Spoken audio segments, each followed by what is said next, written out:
Now, the two US Navy sailors, Quartermaster Maurice Ennes and Jamie Plime, who both experienced this radiation exposure. I don't know which one wants to start first. You've got 10 minutes to tell your story. Yep. Okay. Hi, everyone. My name is Jamie Plime. I'll just kind of give you a chronological timeline of what happened.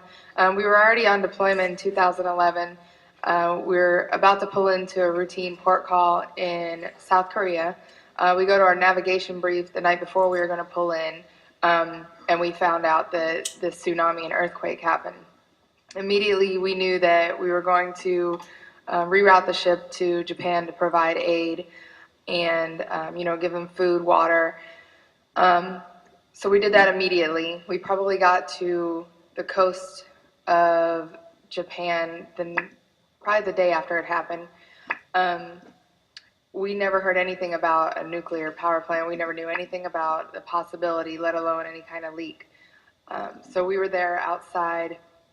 Our job as quartermasters is not only navigating the ship, driving, plotting our course and track, but going outside at the top of the ship to raise flags to communicate with other ships. So being outside, we were breathing in this radiation. We were handling flags, which are porous, very porous material, obviously. The ropes that we use to haul the flags up are polyester. So again, a very porous material that just absorbed the radiation. We didn't really hear anything for probably a couple weeks after about a leak in the power plants. And even then, it was just still considered kind of a rumor. The ship didn't really even go on lockdown, which I mean by that, like no one was allowed outside probably until about a month and a half after the 11th, March 11th. So we were outside breathing this in, handling stuff, handling materials, and just absorbing the radiation. I'll let Maurice talk about his medical issues that he's encountered, but I'll talk about mine. We didn't finish that deployment until October 2011, so we carried on with our deployment. About halfway through, probably around the summertime, my menstrual cycle just disappeared completely. And then it would come back and disappear and go on and off. And this happened until about the summer of 2012, where it came back in such full force that I was in and out of the emergency room. Once they thought they were going to have to do a blood transfusion on me because I had lost so much. They couldn't. I was still in the Navy for this past year. I got out this past January 2013, so I was still getting Navy care for that year. I was already on the birth control pill, which I guess they would do to control that kind of menstrual cycle. So the only thing that they could do is say, this is called dysfunctional uterine bleeding, and we can give you an IUD with hormones in it. And so now that's what I have. It hasn't really stopped it. I still have this issue, and now I have to pay for the medical costs of that. In addition to that, in February 2012, I developed bronchitis, and then from February to the summer of 2012, I got it 6 times. I was sent to a respiratory doctor, and it was determined that I developed asthma.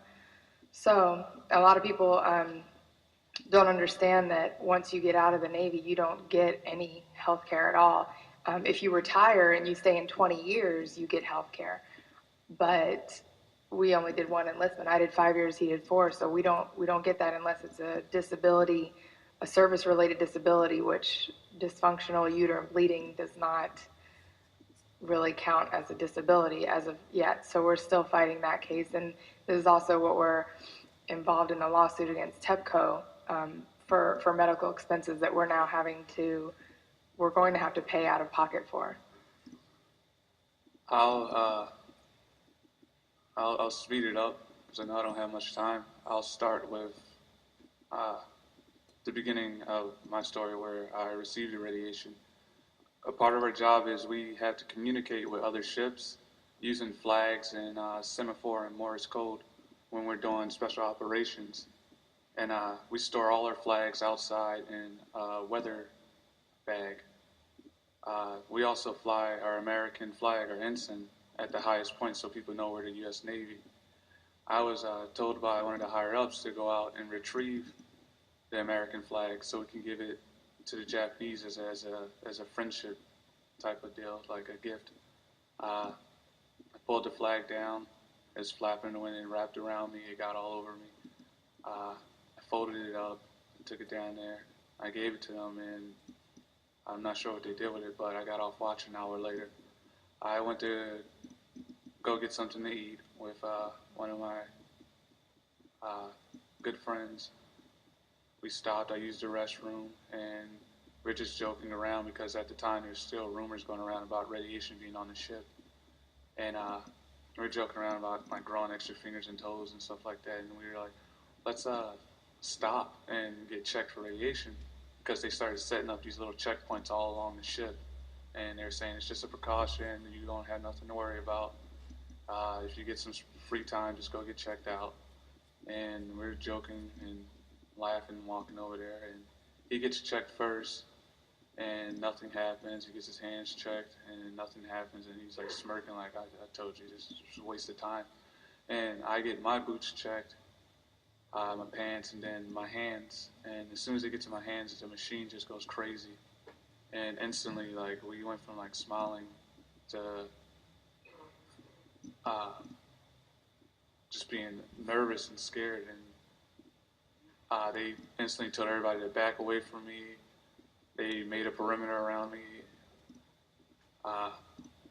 and they marched me to a decon station. The whole time they were telling everybody to stand fast, which means stay in your place and back up.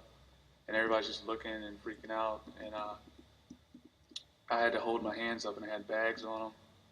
And they were telling everybody to contaminate the cellar. Everybody just get back, get back. And we make it to the decon station, and I see there's a huge pile of clothes there from other sailors.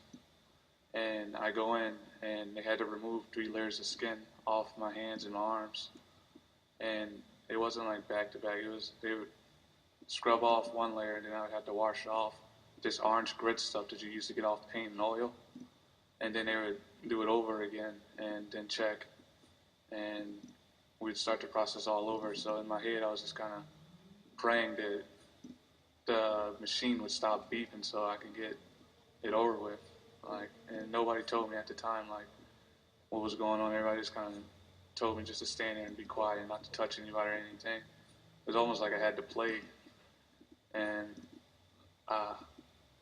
finally, the machine stopped beeping, and they let me go back to my berthing. And that's when I got to my berthing. They called and asked me to come up on watch to relieve the people on watch, and they told me that I had received the highest amount of radiation out of anybody on the ship. And then later we found out that our work area, since it was outside, had the highest readings for radiation because of all our flags and all our line that we used to haul up stuff. And they cut off all the area to the rest of the ship. Well, you've got a few symptoms.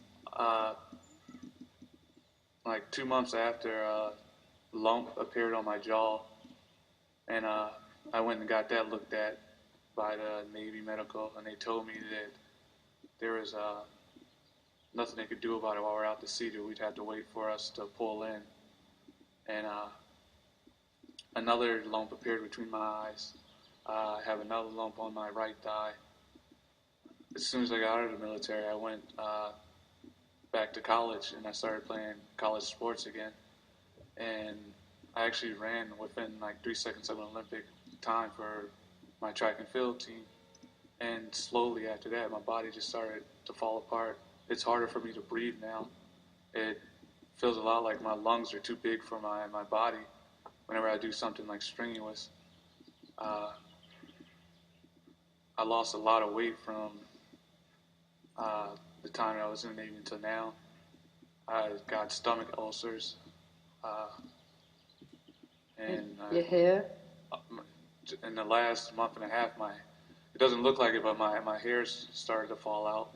I try to avoid brushing and combing it, and I'll wash it like every 3 days, just because I don't. It's like Navy tradition. When you get out, you grow out your hair and you grow out your beard, and because you're bald for so long, and it's just falling out now, and I don't want to speed that up, so I try to avoid it. And what did you have to sign?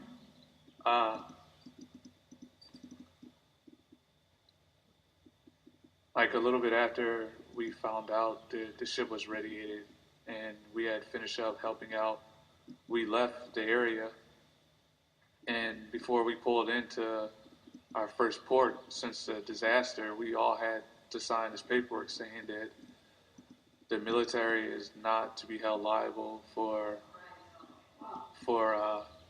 anything that happened, and we had to sign paperwork saying that we weren't sick, that we were okay, and that they did tests on us. And it wasn't like a yes or no type of option. It was just like you have to sign it. Did that immediately. We probably got to the coast of Japan probably the day after it happened. We never heard anything about a nuclear power plant. We never knew anything about the possibility, let alone any kind of leak. So we were there outside. Our job as quartermasters is not only navigating the ship, driving, plotting our course and track, but going outside. We didn't really hear anything for probably a couple weeks after about a leak in the power plants, and even then it was just still considered kind of a rumor. The ship didn't really even go on lockdown, which I mean by that, like no one was allowed outside, probably until about a month and a half after the initial, at the top of the ship to raise flags to communicate with other ships. So being outside, we were breathing in this radiation. We were handling flags, which are porous, very porous material, obviously. The ropes that we use to haul the flags up are polyester. So again, a very porous material that just absorbed the radiation. Now, the two U.S. Navy sailors, Quartermaster Maurice Ennes and Jamie Plime, who both experienced this radiation exposure. I don't know which one wants to start first. You've got 10 minutes to tell your story. Yeah. Okay.